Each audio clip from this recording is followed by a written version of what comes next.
来看工研院甲台电今仔举办虚拟电厂的研讨会，工研院院长刘伟雄是表示讲，虚拟电厂会当甲再生能源等分散的能源系统整合应用，未来若需跳电哦，虚拟电厂就当时来代替备用。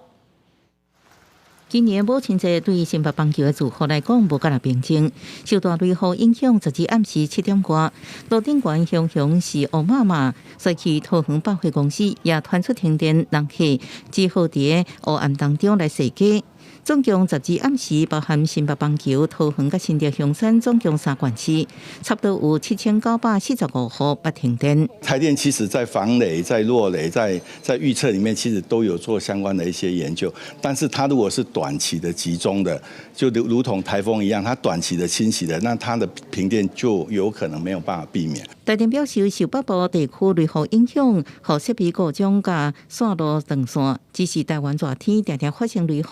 未来如何降低停电率，各界拢正关心。为强化台湾电网的韧性，工研院甲台电这单位13举行虚拟电厂发展出色甲应用案例研讨会，找来日本等3学研单位交流对谈。所谓的虚拟电厂，就是将真侪小型分散的发电也个都能设施，整合成做一个管理平台，都亲像一个稳定的电厂。万一电网欠电或是电力跳起，这时阵虚拟电厂就路用了。 这些小型的电力资源可以经由 ICT 的控制的技术，在同一个时间往上或往下的调整，对于电力的稳定度、效益可以大大的提升。如果现在在全台湾各个地方，每个人家家户户都有这些再生能源的话，其实它在管理就非常需要虚拟电厂、智慧电网。所以唯有这样的帮助，让大家不会再担心这个电力系统不稳定。 跟不可靠。工研院表示，要让虚拟电厂能生存落来，对电力供应有贡献，